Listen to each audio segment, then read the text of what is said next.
Good afternoon. I am Abe Denmark, Vice President of Programs and Director of Studies at the Woodrow Wilson International Center for Scholars. Today, we're pleased to welcome Mr. Jamie Fly, the President and CEO of Radio Free Europe, Radio Liberty. For those of you who don't know RFERL, its mission is to promote democratic values and institutions and advance human rights by reporting the news in countries where a free press is banned or not fully established. They have journalists operating in 23 countries, providing uncensored news and open debate for millions of people who cannot get that locally. Prior to his first appointment in this position, Jamie served in a number of important positions, including at the German Marshall Fund of the United States, as Counselor for Foreign and National Security Affairs for Senator Marco Rubio, as the Executive Director of the Foreign Policy Initiative, and in positions at NSC and OSD, where we briefly overlapped one another. For his work in DoD, he was awarded the Office of the Secretary of Defense Medal for Exceptional Public Service. Joining him for a discussion today is the President and CEO of the Wilson Center, Ambassador Mark Green. Prior to coming to the Wilson Center, Ambassador Green served as Executive Director of the McCain Institute, Administrator of the U.S. Agency for International Development, President of the International Republican Institute, President and CEO of the Initiative for Global Development, and Senior Director of the U.S. Global Leadership Coalition. He served as U.S. Ambassador to Tanzania from 2007 to early 2009. Before that, he served 4 terms in the U.S. House of Representatives, representing Wisconsin's 8th District. We'll begin with a discussion between Mr. Fly and Ambassador Green. After their discussion, I will moderate presentations and a Q&A session with Mr. Fly's colleagues, Patrick Boehler and Natalie Sedletska. If you have any questions for our presenters, please submit them via the Wilson Center website. With that, I'll turn things over to Ambassador Green. Great. Thanks, Abe, and welcome everyone to Hindsight Upfront Ukraine. True to Wilson's congressional charter, the mission of Hindsight Upfront is to try to draw lessons and dig into deep scholarship on important issues, but to do so as history occurs. And Jamie, you have had a front row seat to history, probably a little bit more in some ways than you had planned on. You know, to get things going, Jamie, it seems to me that one of the most distinctive features of the West's response to the invasion by Vladimir Putin into Ukraine has been the selective declassification of intelligence and getting it out there so that we preempt the false narrative that Putin has been putting forward. It's one thing to declassify intelligence. It's another thing to actually get it into hearts and minds and on lips. And in some ways, isn't that what Radio Free Europe, Radio Liberty is all about, is taking facts, taking information, and piercing through the fog and getting it out there? Thanks for having me, Mark, and it's great to be with you and Abe and everyone at Wilson. So yeah, that is our mission, and it has always been for 70 years, is to provide factual information, especially in countries where the regime is trying to obscure the facts or present their own alternate reality. And certainly in recent months, in the run-up to the war, we covered extensively the statements by the US government, by the British government, by others who were revealing their concerns about Vladimir Putin's intentions. I must say, though, I think our audiences, like most in the region, were very skeptical that there would actually be an invasion. And so obviously, I think just because a US official said something or a British official said something, it didn't automatically mean that everyone believed it. But now that the war has been going on for several months and you see the consequences on the ground, that is even more powerful, I'd argue, than intelligence releases. We have tangible evidence of atrocities on the ground in Ukraine. We see from Vladimir Putin's own statements and those around him what Russia's intentions are for Ukraine. And that's really, I think, where we've come into our moment of providing all of that for audiences across the region, certainly providing it for Russian speakers, including those inside Russia who are getting only a small sliver of the story. They're still being told that it's a special operation, a limited operation, that it doesn't affect civilians, that it's only affecting those in Eastern Ukraine who might be Russian speakers. We're revealing through our day-to-day coverage, especially provided by our journalists working in Ukraine from our Ukrainian service, but also our Russian-speaking journalists for outlets like Current Time, our 24/7 Russian network. We are showing those statements from the Kremlin to be fundamentally false. And we can show it not just by saying that this is what our view is what's happening. We're showing it with video. We're showing it on the ground using the sorts of live coverage, which I think many of us in the United States and Europe are accustomed to on a daily basis, but which most Russians are deprived of because of the Kremlin's insecurities about doing any sort of live coverage, because that would reveal too much. And so we are playing an important role right now for those Russian-speaking audiences, but then also through the work of our Ukrainian service, covering what is going on, this existential crisis for the Ukrainian people in Ukrainian. And so they obviously have more options. They have a government that is telling them the truth about what's happening, but we can also, in an unbiased way, not affiliated with any political force inside Ukraine, we can also provide that sort of reporting that the Ukrainian people need to get them through this difficult period. And then hopefully, as they move towards a rebuild phase, where they want to strengthen their democracy and fulfill their broader aspirations to join the European community. And our Ukrainian service will play an important role for them as well going forward, even after the war ends. You know, you just pointed to something that I think sometimes viewers and American citizens sort of go by too quickly. I had the chance to visit your studios in Prague a few years ago. World-class newsroom, world-class studio, but what you do is report news, as opposed to fabricating a message to try to drive an agenda at the behest of a government or a government leader. So you essentially have two forces at play here. One, in Vladimir Putin, is to create a narrative that in almost every case is a false narrative that tries to change reality. And on the other hand, what you do is to try to take world-class journalism and use it to push out the truth. But isn't that a battle? You go one side that's spin and the other side that is pure facts and images, helping your audience to understand the difference and making sure that they realize that what you report is unbiased. Isn't that the crux of the work that you have to do? Yeah, it is. And the big challenge we face right now inside Russia, and it's been a looming problem, which has gotten worse since the war began, is how do you access the audience? Vladimir Putin has been trying to limit the options that the Russian people have for many years when it comes to media and information. We were blocked from the radio airwaves early on during his tenure. We were prevented from providing that world-class TV product that we have, Current Time, to the Russian people many years ago.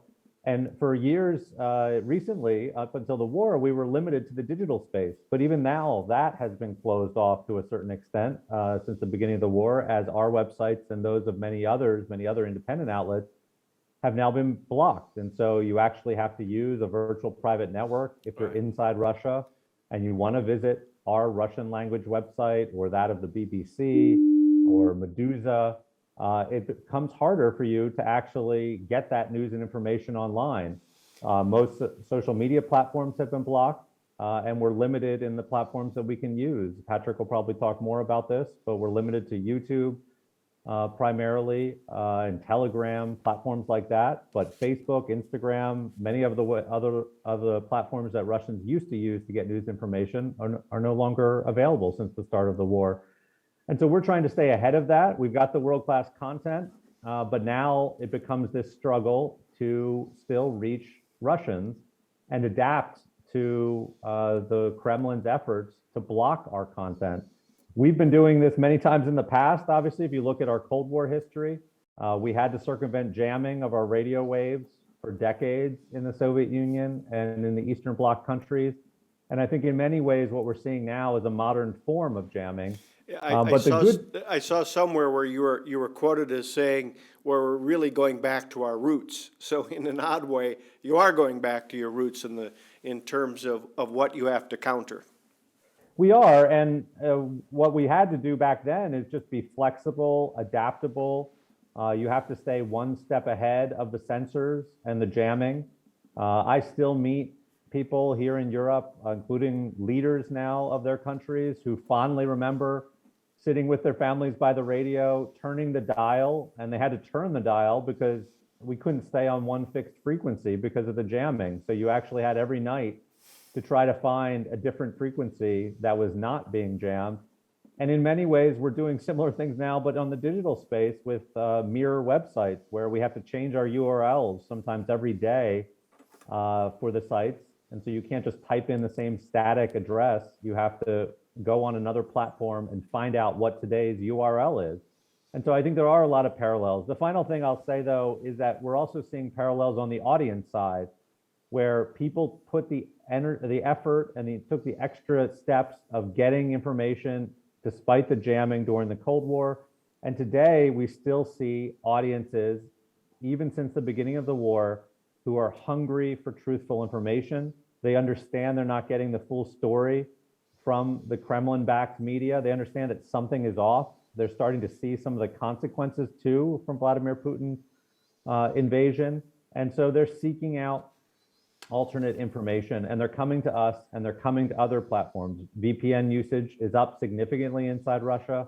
Our numbers are also up, despite the fact that our websites are blocked, and that they're coming for this world-class content because they want to actually know what is happening next door in Ukraine, what is going on, who is affected, what are the implications for me and my family here in Russia, for my loved ones, some who may be serving in the military. And people are coming to us, as well as other independent outlets, to get that information despite the Kremlin efforts to prevent them from doing so. Yeah, I mean, it's important, I think, for our viewers to understand. Putin has long taken notice of Radio Free Europe and what you're all about, but they block sites. You guys were declared a foreign agent.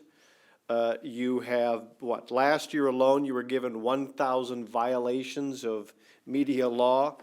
And finally, to the point where you had to suspend in March your actual physical operations, your physical location in Russia. And you mentioned some of the things that people have had to do to get content. But to help people understand how significant some of this is, in just the first 3 weeks after the invasion, in terms of Radio Free Europe webpage views, 26 million people.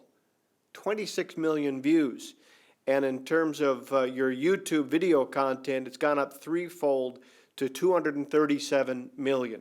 So yes, it's difficult.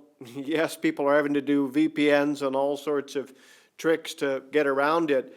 But the reach that you guys have is still really quite extraordinary at an awfully important moment in history. Yeah, it is. I think we've had more than 1 billion video views since the start of the conflict. And so it just shows you the interest in the content, that people are hungry for truthful information. And we're doing everything we can to make sure that we can still provide relevant content, even as perhaps interest in the war fades, as the war enters a different phase. We're making sure that we adapt our programming to be relevant to the needs of all Russians. Even those who are maybe open to some of Putin's propaganda. And so we'll be, with some additional support we received from the US Congress, expanding our operations in the months and years to come. But we feel very positive about what we've seen in terms of the interest of the audience during the course of this conflict. I will say, though, obviously, the sort of coverage that we've been able to do from the ground inside Ukraine is incredibly risky for our staff. We lost one of our dear colleagues, Vera Hyrich, just a couple weeks ago when her apartment in Kyiv was struck by a Russian missile. We've had to move many of our other colleagues around Ukraine to make sure that they can still report about what is going on for both Ukrainian and Russian audiences, but they can do so safely. And we're still trying to do everything possible to make sure that we can operate securely in Ukraine. But despite all of those risks, despite the work that we've had to put into the coverage, we've been very pleased to see that audiences around the world, and even those inside Russia, are hungry for factual information about what is going on in this war. And the data, the numbers that you highlighted show that. You know, I think what happens when we don't see an active war or conflict, policymakers start to question why it is that we have to make these investments. It's only when moments like this occur that they realize the value of those investments. And in this case, because Putin tried to power his invasion through this false narrative, the extraordinary work that you have done is one of the most valuable parts of the overall Western response. So hopefully it's something that policymakers realize. You know, it's not just sort of breaking the glass and pulling out the secret ingredient. It's an investment that we have to make over and over again so that you're able to have those facilities and you're able to have those technical tools.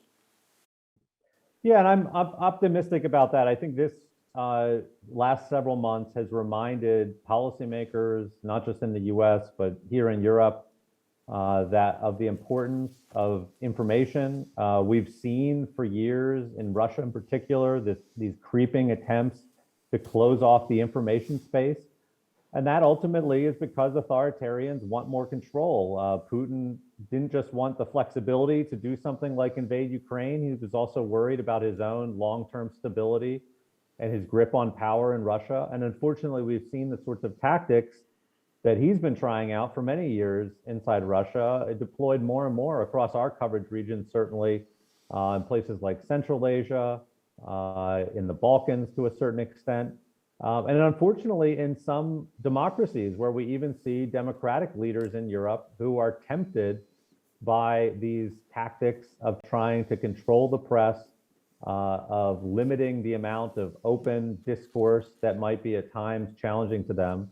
And so this is a moment where I think support for independent media and where it makes sense, support for public international media like Radio Free Europe, Radio Liberty is incredibly important because we need to push back not just against Putin's efforts to control information, but this tidal wave really of authoritarian attacks on the media, because ultimately it undermines democracy, it sets countries back from the path to democracy, and it can lead to very negative consequences like we currently see in Ukraine.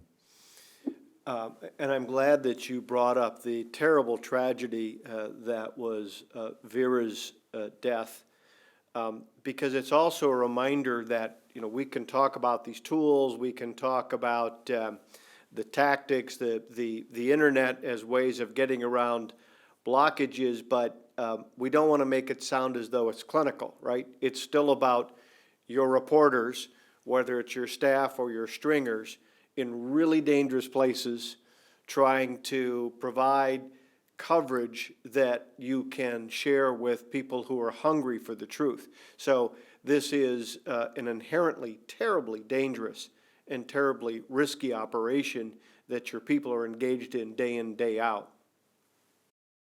It is, and we've certainly suffered greatly even before the war with pressure against our journalists. Putin, as part of his assault on the media, has been targeting journalists, individual journalists, in addition to us being a news organization labeled as a foreign agent.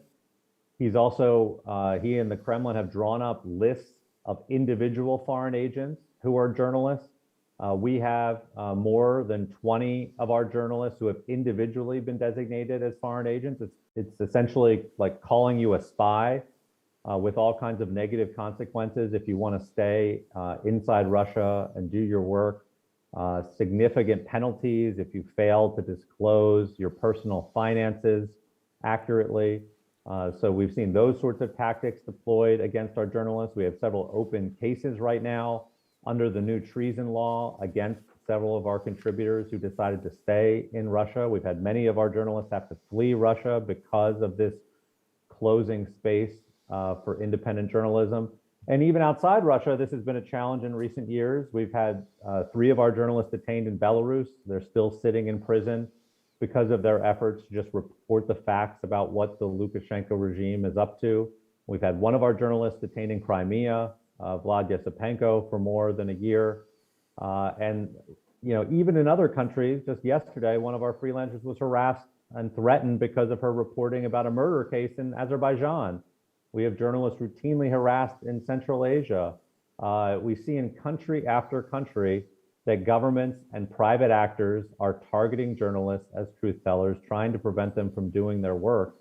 And some, like Vera, pay the ultimate price. And the story, unfortunately, is not getting any better across the region we operate in. So it's a major concern of ours, and we're constantly fighting to keep our journalists safe and fighting to get those who are detained released from prison as soon as possible.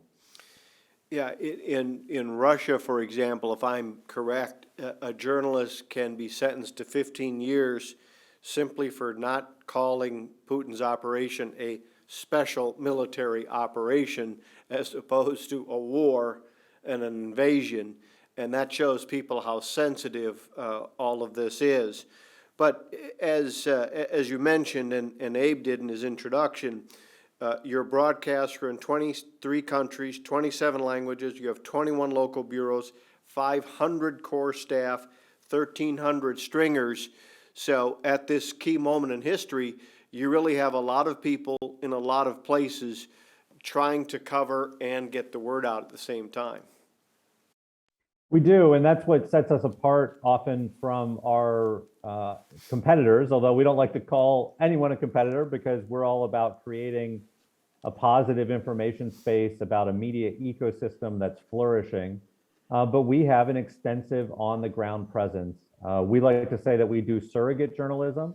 We obviously cover global news and global events, but our audiences, for the most part, come to us because they expect to find reporting about what is going on in their countries at a national level, about politics, about national topics that affect them, but also more and more at a very local level. And what we're finding in many of our markets is just like the decline of local media because of market forces and the move online, as people get more news and information from social media platforms and the business model for local journalism collapses.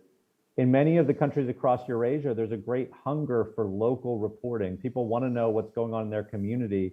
They want to know about that local issue, the infrastructure problems, about environmental issues, about healthcare and education, things that affect their families on a daily basis. And so we do a lot of reporting at a very local level. In Russia, we have hyperlocal regional websites, which have been incredibly popular online, so popular that state media, which had ignored that market, actually launched their own hyperlocal websites after we launched ours.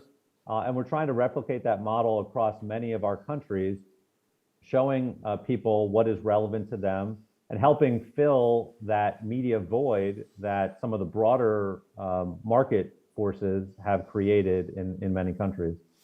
And obviously, we're all talking about Russia and Ukraine today, but in some of the other countries that you're covering, that you're broadcasting about and to, what are you seeing in terms of Russian ambitions? There's a lot of talk here that Ukraine is the theater of the moment, but that this push may be going into other countries as well. Obviously, Russia sees part of Moldova and part of Georgia. So from your vantage point, what are you seeing and hearing? We're obviously seeing a lot of Russian efforts to push their narrative about their invasion of Ukraine across places like Georgia, Moldova. I was in Bulgaria several weeks ago, where we returned 3 years ago. Even though Bulgaria is a NATO ally, you see significant Russian efforts to spread disinformation, some of it unfortunately taking hold amongst the population.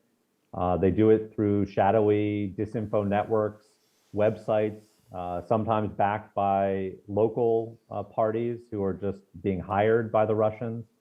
So we can play an important role in just taking the facts from our journalists on the ground in Ukraine translating them into the local language that we provide news and information in that particular market, and then making it available to those local audiences. And so we're doing that across our coverage region.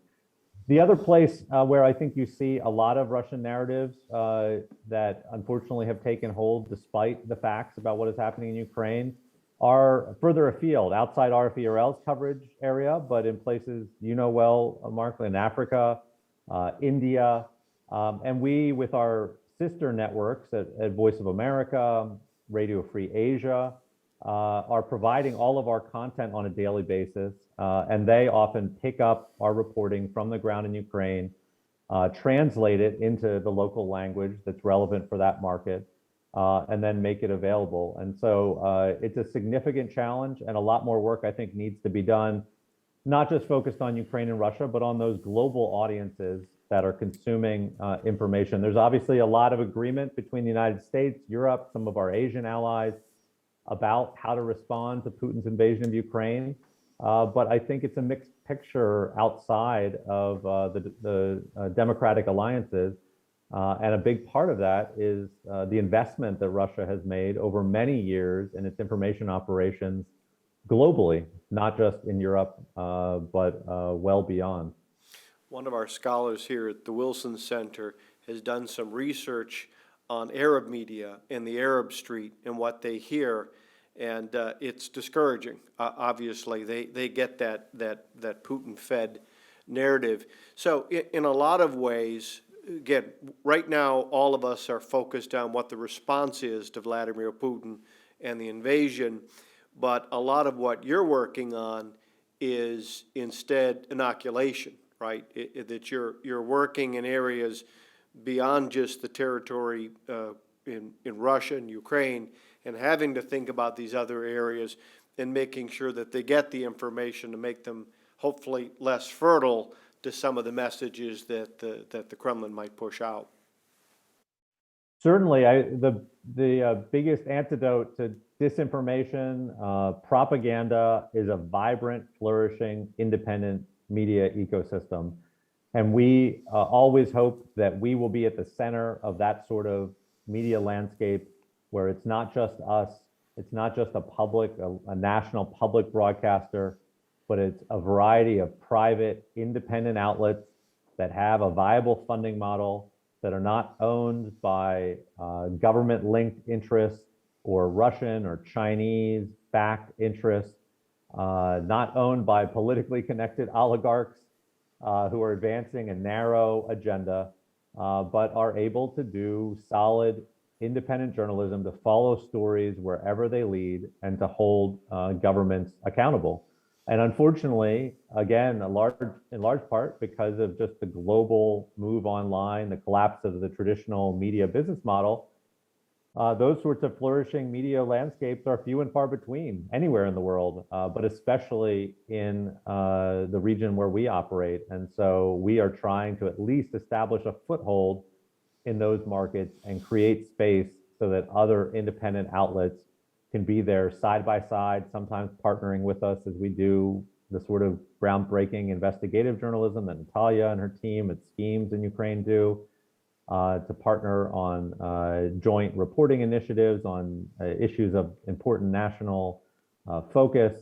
But it's a generational challenge, especially given the resources that our opponents, especially in the Kremlin, are throwing at media and at propaganda. But it's something that, like I said, we're heartened to see that audiences do respond to that sort of factual reporting. Despite the conspiracy theories and the confusion online, we see people coming to us to get news information on a daily basis that they realize is trustworthy and unbiased. So I think for many decades, we look back at the work of Radio Free Europe during the Cold War days, and I think did realize the extraordinarily important role. Tributes from Havel, even Yeltsin, talking about the key role that was played.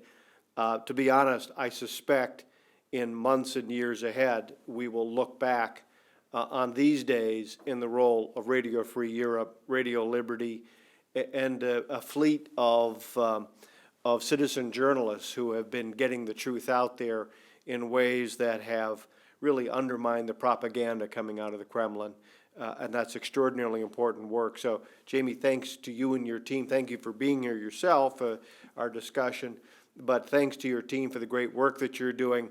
Again, I want to thank all the viewers for being part of Hindsight Up Front. We're going to transition to some further discussions. But if you'd like to get more information on Hindsight Up Front and a real treasure trove of scholarship that we've put together, I invite people to go to wilsoncenter.org/Hindsight Ukraine. And Abe, I'll turn it back to you. Thank you. Thank you, Ambassador Green, and thank you very much, Jamie Fly, for joining us. For those of you watching online, we're going to be transitioning to the second phase of our event today, where two of Jamie's colleagues will be making some brief remarks, and then I'll be moderating a discussion with both of them. For those of you watching, you can submit questions online on the Wilson Center website where you are watching this streaming. So our first remarks will be from Mr. Patrick Boehler. He is the head of digital strategy at RFERL. He previously worked at the Swiss media organization SWI as a staff writer and digital editor at the New York Times and as a reporter at the South China Morning Post. Thank you so much. Thank you. Thank you so much for having me. I'll be briefly talking about the challenges that we face and how we're trying to address them in this dramatically changed digital environment. The challenges, I'd like to think of them as twofold, one on the reporting side and on the other hand on the distribution side. On the reporting side, we face a fundamental challenge of restriction of access to our sources and our audiences because it is becoming much riskier in terms of how to access people we're putting. How do we make sure they are not at risk and that our reporters are not at risk? So we're looking really at using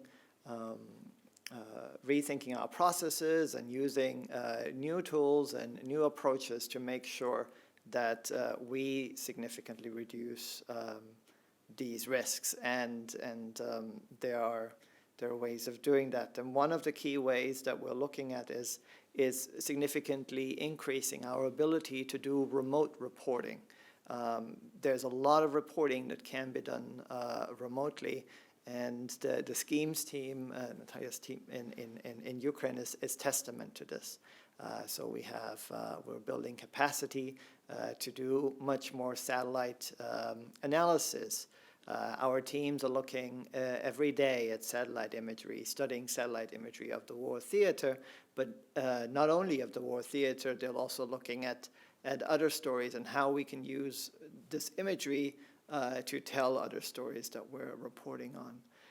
We are advancing our ability to fact check and to verify material that we find online, and especially our Russian service and of course our Ukrainian service have developed fantastic capacity in terms of verifying information and also using information that is out there on social media networks to identify people who are part of a story, who have, let's say, committed crimes in this war or otherwise have achieved notoriety. And further, we're also looking at data. There are massive data sets, there are leaks, but also there are vast sets of data that can still be mined to do more reporting from afar. And we're looking at those elements to not just to do reporting from somewhere else, but really, and Natalia will speak to this, to complement our locally sourced reporting. The other thing that we think about in terms of reporting is how do we make sure that we are able to have access to our audiences and make sure that we maintain that relevance to them. So we're really looking at ways to securely gather information, have the right workflows in place to make sure that we minimize the digital footprint for both sides. And that is really something that is important for us, but it is also important for the wider ecosystem, because we are establishing playbooks, best practices that journalists in other newsrooms can then also adopt. And in terms of reporting, one final thing that that has really changed and that we're really advancing is, and where we are unique as a news organization, is that collaboration between these newsrooms and that are deeply locally sourced. For instance, it's just been amazing to see the collaboration between our Russian colleagues, our Ukrainian colleagues, our Belarusian colleagues, and our Moldovan colleagues and in the North Caucasus to report on this war in ways that really no other news organization can. An example would be we were able to identify and report on the story of conscripts who had to fight, who were Russian conscripts who were sent to fight in the war in Ukraine, and our Ukrainian colleagues will be able to take on that part of the reporting, and then our Russian colleagues would then be able to report on their end what is the story of these people who were sent to fight this war, and what is their demographic background. You know, we see many people from minority backgrounds especially being drafted.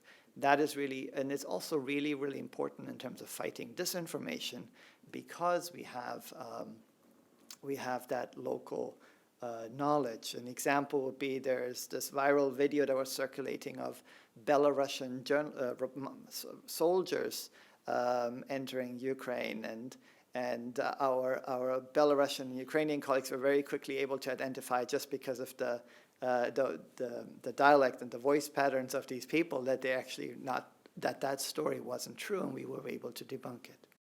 So advancing that collaboration, not just within, but then also really, as Jamie said, contributing to that wider ecosystem, is really also part of the potential and the opportunity that we have with new digital workflows.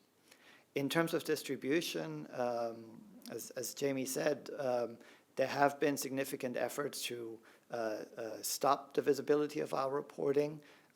We were the first, the Current Time website was the first to get blocked by the Kremlin, which I think is a testament to its impact and in Russia. And this has, in many ways, forced us, in a good way, to really rethink our workflows and become much more nimble and agile in terms of how we publish. We are publishing, of course, on the platforms that remain accessible as through VPNs, but we have significantly invested thought, energy, time, resources into thinking about how can we get content out on Telegram, and we have seen significant growth in the following through our Telegram channels, and we're working on advancing that offering. And also other ways in terms of distributing content that might be not things I would have ever thought I would be doing, like for instance, file sharing. We're thinking in terms of how do you share, what are the best practices to make sure that you're reporting, let's say Schemes team has fantastic reporting, how do you make that a video file that then can navigate as like digital samizdat through the ecosystem, and people forward that and it travels like that. Another element of that is that we have worked on, Jamie mentioned mirror sites, which create a bit of a whack-a-mole situation, that when the Kremlin decides to block a site, we would just easily start a new one. And we're working on perfecting that technology, and we see much promise in the sense that this is really a moment of a concerted effort. Many people are contributing, are helping us, are supporting us, are reaching out to help us. And we can really perfect these workflows and provide a model, which we already have now for other news organizations that have then also adopted the same workflows. And the other thing that I would say, and this really speaks to our nature as a public service media organization, that we have done this before the war already, is we have actively communicated and to our audiences, here is how you can get a VPN, here is how to use a VPN, here is how you can avoid censorship. And so we have, with the help of the Open Technology Fund, we have shared information about free and trustworthy VPNs with Russian audiences. And we have seen, in fact, when the censorship kicked in, that downloads of VPNs have significantly increased. And we're continuing these efforts to say, you know, here's what you need to do. We did this in Russian, in Ukrainian, in Belarusian, in Chechen, in Crimean Tatar, and in Tatar. And we're just discussing now, as we see in Kherson, that communications, internet access is being switched to Russian networks right now, and the censorship is kicking in newly occupied territories of Russia, that we're rolling out those same workflows for those parts of our operations. And I'm hopeful that what we're doing, not only we significantly manage to move the needle in terms of our own ability to reach and be relevant to audiences and show that this is not an obstacle that we can't overcome, but we also provide a model for others to do so as well. Great. Thank you very much, Patrick. We'll now turn to Natalie Sedletska. She is host and executive producer of the program Schemes, Corruption in Detail for the RFE-RL Ukrainian service, which is dedicated to investigating and exposing high-level corruption in the wake of the 2014 Maidan Revolution, which was recognized. She's been recognized for her reporting with the Freedom of the Media Award by the Transatlantic Leadership Network. Go ahead, please. Thank you. I'm an investigative reporter coming from Ukraine. Thanks for having me here. As Jamie said, the role of independent journalism played and continue playing strategically important role in times of war, and I think that Radio Liberty Radio for Europe is a special example, because on the one hand it is an independent media which work is based on journalistic standards, unlike many oligarch-owned media outlets in Ukraine, if we see the Ukrainian media market. But on the other hand, we are local media, and people know us. They come to us with their requests, with their problems to cover, to investigate.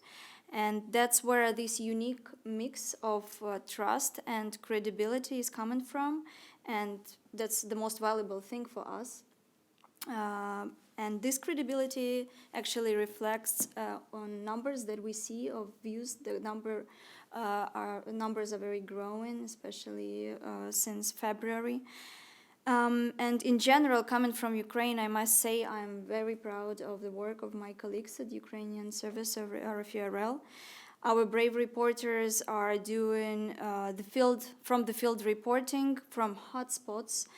They report from the east, they report from the southern Ukraine, part of which is temporarily occupied by Russians. Some of my colleagues stayed in Kiev when it was surrounded by Russian tanks. RFE-RL reporters stay on the occupied territories and reporting from there under the risks. And unfortunately, as Jamie mentioned, we lost our colleague, producer Vera Yurich, who was killed by a Russian missile strike in her own apartment in Kiev.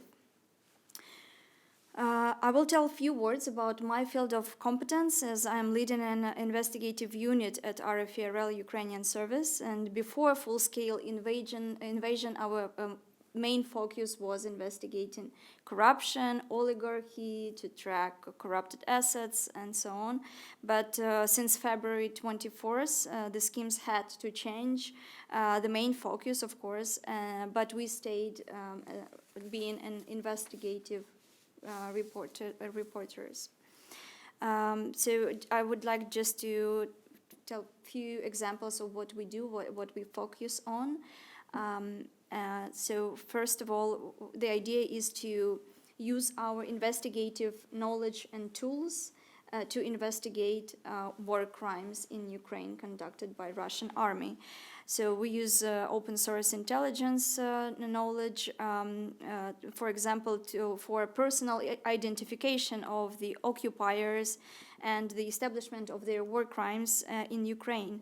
And one of the examples that you may have heard about, because the story went viral, it was when Security Service of Ukraine published a conversation between Russian soldier and his wife in Crimea, and she was encouraging him to rape Ukrainian women. And Security Service published that conversation, but it was unknown who these people are. So what we did, we identified exactly what the name, the personality of these people, and published it, because we think it is important to show not only what's in Vladimir Putin's head, but also to show what is in the head of and minds of originally Russians and Russian soldiers and their families, wives, mothers, and kids. So we talk with people in unoccupied cities and villages who tell us what was going on under the Russian army occupation, and collect such evidence about their war crimes against civilians. And some of our investigations are already laying in the base of official criminal proceedings by Ukrainian law enforcement. As Patrick mentioned, we do use widely satellite imagery, which for us is a new instrument, but it helps us investigating such things as positions of the Russian army, the movement of their forces, and other important trends. For example, places where Russian planes attack Ukrainian cities and villages from. Recently, with satellite imagery, our reporter was able to locate at least 3 locations of mass graves near Mariupol city. As you know, this city is temporarily occupied by Russians, and it is impossible to go there and to report from there, so we use such instruments to report remotely about war crimes going on there. Also, there is a series of investigations that we conducted since February, and it's another focus that I think gain worldwide attention. It is about, we call it Pillars of the Putin's Regime. It is a series of investigations about previously unknown Western assets of Russian oligarchs who supported Russian aggression against Ukraine. So the idea is that we find assets of Russian oligarchs and officials, and we focus on those ones that were previously hidden and were not publicly known as in relation to these people. We believe that all possible legal mechanisms should work to compensate Ukraine for the future, for the damage that already is done by the Russian army, and it's common to Ukrainian cities, villages, and Ukrainian people. And of course, the property of Putin's allies in Western countries is a potential base for confiscation in favor of Ukraine, and we think it's important to find them until they're even better hidden, because such steps are being taken right now. And it's interesting that our readers, our audience, is helping us in this efforts. They give us tips where we can find such property, such assets, and some of them were really helpful. There is also a big reaction to stories that we published. For example, we found big mention in the city center of London of Vladimir Yevtushenkov. It's Russian oligarch who is making his money also on Russian Ministry of Defense state procurements. And once we found this villa and published information about it, a few days after the protest took place in front of the building. So before the story was published, this was just another beautiful building in a city center of London, but now it's a place for protest. And actually, Yevtushenko was finally sanctioned and his assets were freezed. And just shortly to highlight what else we are focused on and think it is important to do is we investigate bypassing sanctions. So we show as Russians try to grab the remnants of Western civilization in their usual way of life, and we investigate who helps them in this. Because tolerance for such violations in the West, as we see, is low now. So it is a moment and direct path to patching holes in the work of the sanctions. And just a recent example that a Swiss bank with Russian origin and beneficiary had to stop issuing Visa and MasterCard to Russian citizens after the resonance caused by our publication, because we found out that they are continuing issuing such cards and sending them by post to Russian residents to Russia. And local lawyers in Switzerland complained to regulator after the story was published, and the practice was stopped. Probably one more example, if I may. It connects, it touches the debunking of Russian propaganda, let's say, by in-depth investigations. And famous example is the Russian flagship Moskva that was hit by Ukraine's Neptunes. And as you might remember, Russian Defense Ministry was stating from the beginning that all personnel, and it was about 500 people, all personnel was evacuated from a ship. And they keep stating this without saying that actually it's not true. So the list of those who served at the flagship was secret, of course, but we were able, using OSINT methods, to identify the names of personnel of the flagship. And so we contacted their family members and we investigated the story, and probably we found at least a dozen of soldiers whose family members are still searching for them because there is no information where they are. And finally, Russian Ministry of Defense had to state that actually there is one person died at the result of the strike. So in general, it is truly challenging times to work and challenging conditions that we work under. But Ukrainian journalists are really committed to their mission to serve Ukrainian people in these historical times. Well, thank you very much, Natalie. Thank you, Patrick, as well. Very interesting presentations. It struck me that the information space has gotten a great deal of attention in this conflict in the United States, and that Ukraine has done such a good job of preempting, countering, and I'd say in many ways defeating Russian information attempts, at least in the West.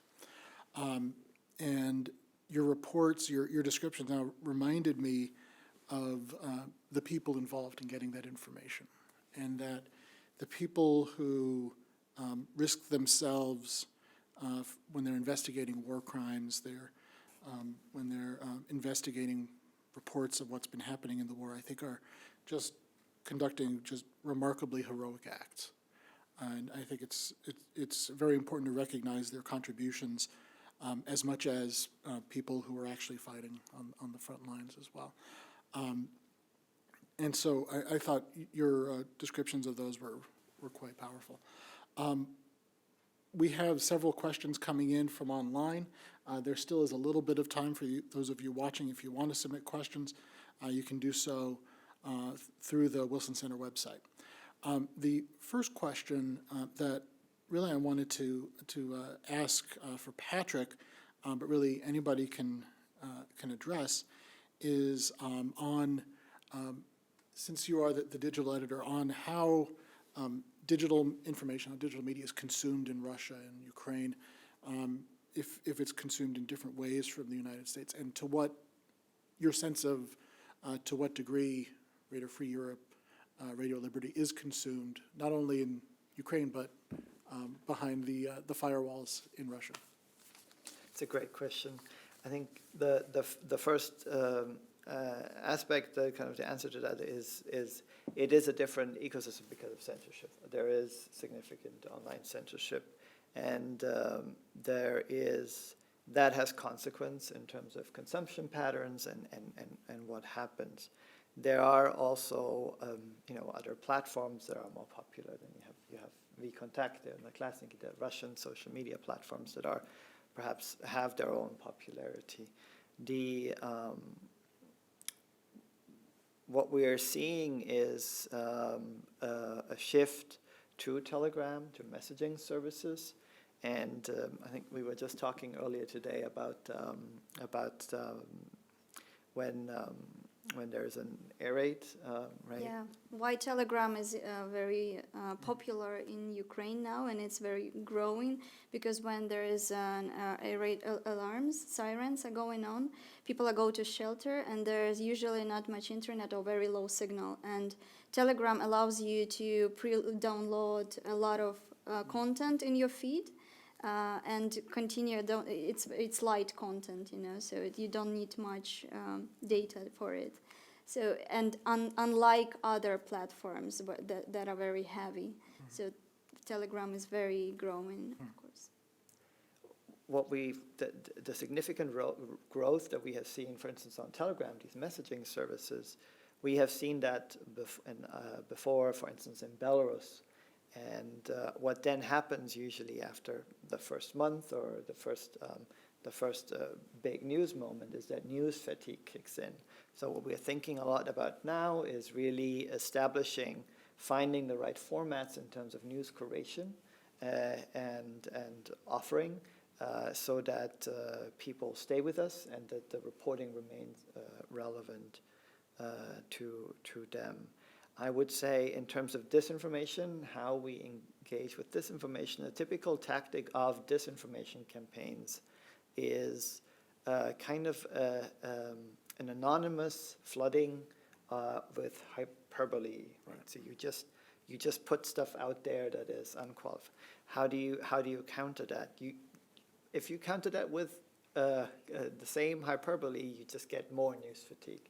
So what we are trying to do is really be useful to people and establishing a relationship of trust that if you come to our, say, Telegram account, or if you listen to our podcasts, which are still accessible, or you go to our YouTube, you know that this is a place that has integrity, editorial standards that are enforced, and is consistent. It is also a place that another element of trust is authenticity. And if you're interested, I really invite you to follow our Ukrainian service on Instagram. Our frontline reporters have been using their mobile phones. They've been doing Instagram stories from the front lines, sharing what they're seeing in an extremely authentic way that really resonates with audiences, because you see this person telling, showing immediately what they're seeing and what they have witnessed. And then, so it's authenticity and consistency ultimately, I think, lead to a certain element of level of trust that is an investment in the future, because people know they can come back to us. The other thing is, of course, as Natalia said, is we're the only news organization often who is telling the stories of these dead soldiers and their family backgrounds. So that's why we're seeing high readership and in, for instance, our North Caucasus newsrooms, they're seeing high readership of stories of people from that region who died in the war, and those are stories the Kremlin doesn't want anyone to tell, but they're deeply personal and relevant to large groups of audiences. If I may add just two numbers about the growing interest to our content and the importance of it in times of war. 2 months before the invasion started, we had on YouTube nearly 60 million views on our channel, and 2 months after we had 300 million views. And another interesting number, I think, is for the website, because 2 months before the invasion started, we had 36 million page views, and 2 months after, we had 97 million page views, so it's almost tripled. Wow, that's amazing. This speaks to the next question that I wanted to ask, and it's really a question that can apply to each of you, and I believe Jamie Fly is still on the line, would be interested in his thoughts on this as well. Patrick, in his answer, talked about relationships of trust and authenticity, and in Ukraine, in Belarus, even in Russia and all these other countries, your organization, RFE-RL, is competing with a lot of other sources of information, many of which are state-sponsored units of propaganda. And so I'd be curious, Jamie, if you have some comments on how you go about establishing credibility in those environments when people are getting barraged with propaganda, disinformation from their government, from foreign governments, as well as information from yours, from your outlets. How you establish credibility with and that relationship of trust with your readership. Jamie, I don't know if you have some comments you wanted to add to that. Sure, I can start, and I'm sure Patrick and Natalia have a lot of experience working on these issues. So I think with us, part of it's just our history. Now we are attracting people who may not be, especially a younger demographic, who may not be familiar with our historical presence in their countries. But when people do see our brand, they realize it's a brand they can trust because they've known us for decades. And they've also seen us at various moments in crisis after crisis, provide factual reporting that is relevant to their lives. And so I think Radio Free Europe, Radio Liberty, in many of our markets has earned their trust after decade of proving ourselves. Now, that's, again, not the case for every single member of our audience. And so some of it is the types of reporting that Patrick was describing, providing just interesting content that they can't get elsewhere, and the sort of investigative work that Natalia and her team do. It's just something that others are not willing to do in Ukraine for the most part because it's too dangerous, it's risky. The harassment that they will face, and they do face for doing that work, is not something that other journalists are willing to put up with, or other owners of media organizations don't want their media organization to do that sort of reporting in Ukraine. And so it's a combination of factors, but I think we're blessed in large part by those who have come before us at Radio Free Europe, Radio Liberty over many years and helped to earn that trust over time. The final thing I'll say, though, it is becoming more difficult in this digital age where people are just getting bombarded by all kinds of sources of news and information. And so it's, I'd say, maybe a smaller audience that actually is dedicated to one or two particular sources. More often than not, including in places like Russia, and Ukraine, and other markets we operate in, people just open up their social media platform and it's whatever pops up in their news feed. And it's often them not even consciously making a decision about what source to seek out. And so that's where, again, Patrick's work comes in, because he's helping to make sure all of our services are providing the sort of content that will work on that particular platform, and that we get in front of those audiences who are just trying to scan their news feed, see what their friends are referring or highlighting or amplifying. And so with us, it's a mix. But again, I think we do rely in large part on a lot of the work that we've done for many decades, and hope that our reputation precedes us and can continue to bring in new audiences, even people who didn't have those personal memories from decades ago. Thanks, Jamie. And this goes to a related question I wanted to ask Natalie. With so many reporters, stringers, sending information to you from, at times, very dangerous places, and with such a high standard and expectation of accuracy, I expect you need to be very careful about the kind of information you put out. And that some of the information you get, either purposefully or I expect often just by the fog of war, the uncertainty of what you see in front of you, is either inaccurate and needs more context. So I'd be curious if you could talk about how you go about vetting the information that comes in as part of your investigations, as part of your reporting, so that you can make sure that you maintain that high credibility that's really essential to the brand of the organization. Sure, I agree. It's a very important issue that you're talking about, and I think it's because we've been a television project which is on air for 8 years every Thursday, and we produced our content on a very regular basis, and we had established such mechanism which includes very harsh fact-checking system.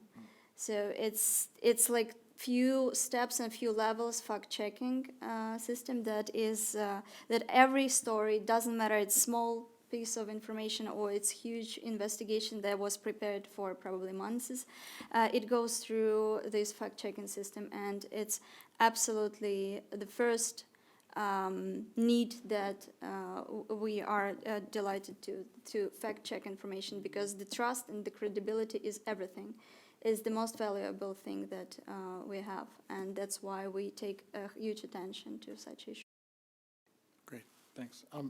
One of the questions that came in over the website from Mikhail Heikkinen is asking, and I think this is a good question for Patrick, on the reaction of your audience to RFE/RL being actively censored in Russia. You've talked about establishing mirror sites and people needing to figure out what the URL of the day is, turning the dial to find the radio station that's not being jammed. Curious if you've heard indications of some sort of outcry or people saying, hey, what's going on? Why can we not get this anymore? Absolutely, and it's anecdotal evidence that is, but it's a steady stream of anecdotal evidence. Just two examples that always come to mind is the first one is the number of people who have reached out from various places asking how can we help, what can we do to help, is really a sign of like what information can I share with other people so that they can continue to access information. And one example that I always think of is like someone sent a photo of QR codes of our apps. Our apps have VPN, censorship circumvention technology inbuilt, how to download those apps, and someone put those in Moscow elevators, so that people just with a smartphone, they could just scan the QR codes and download our app and then directly access our reporting. And so those are just kind of anecdotal evidence of that interest. But really also, as Natalia said, the numbers really show that there is significant interest in, and if you look at App Store downloads, you will see that the VPNs are really, including some that we recommend, continue to be among the most downloaded apps in the country.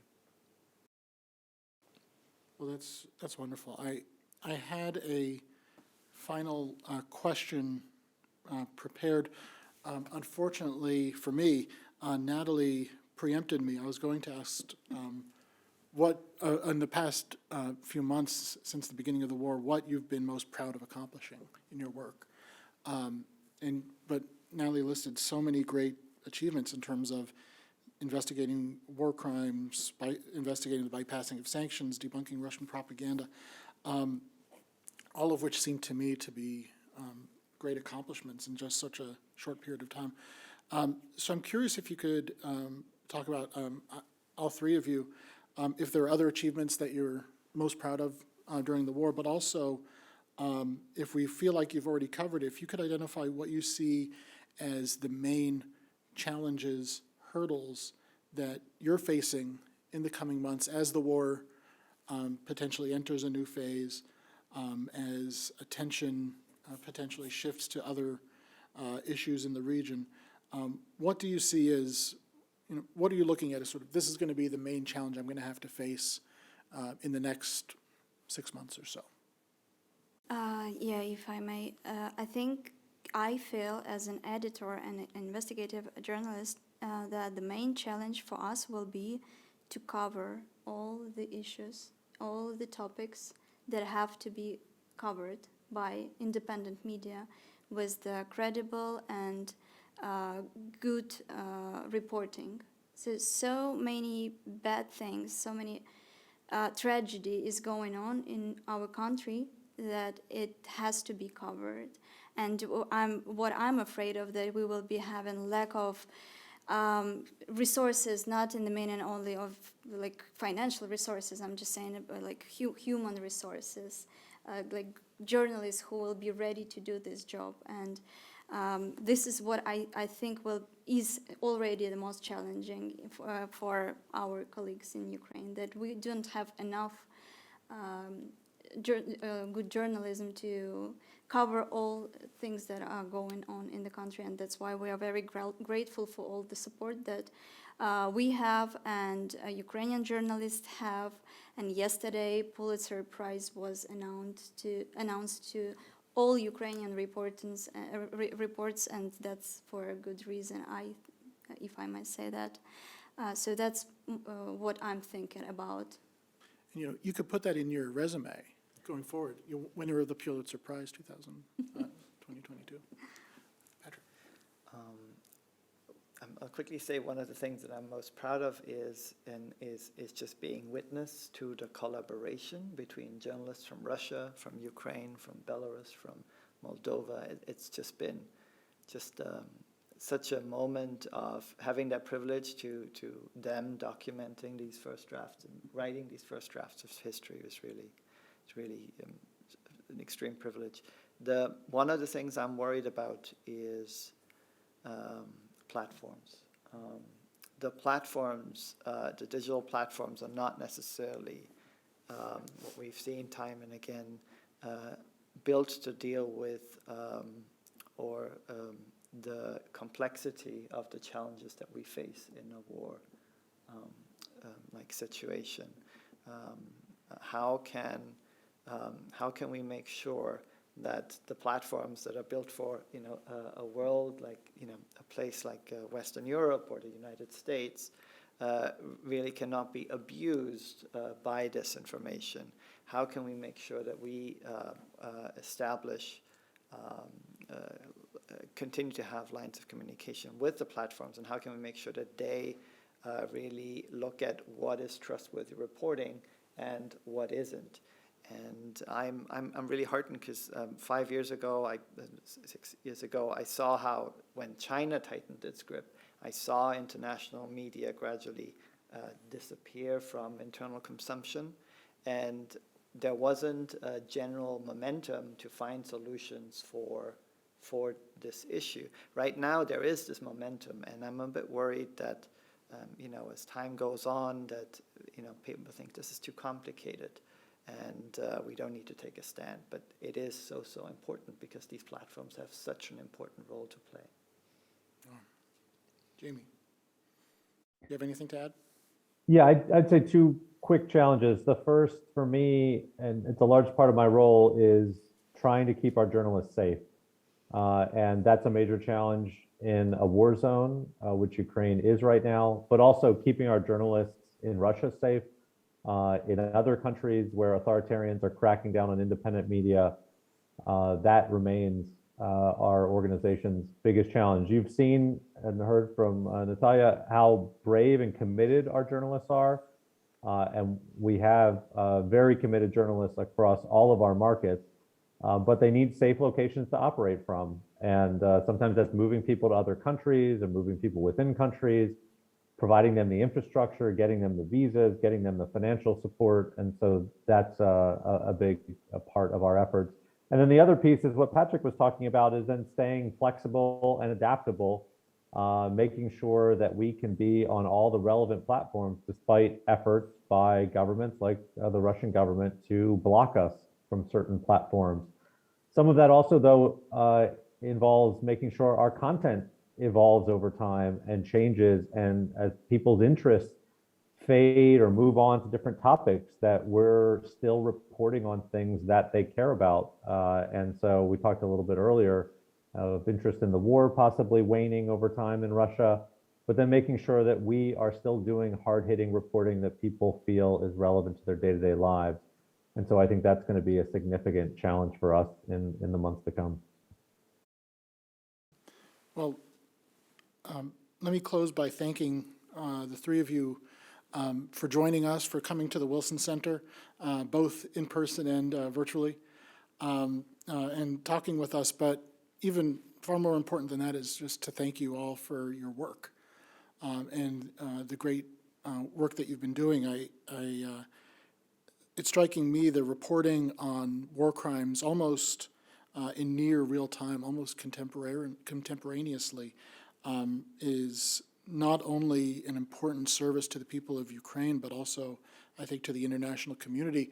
And I expect an important force that is forcing Moscow to reconsider its practices with the knowledge that what they do cannot be hidden and will not be hidden. And I think the work that you've been doing has been a critical force in our efforts to support Ukraine, to oppose Russian aggression.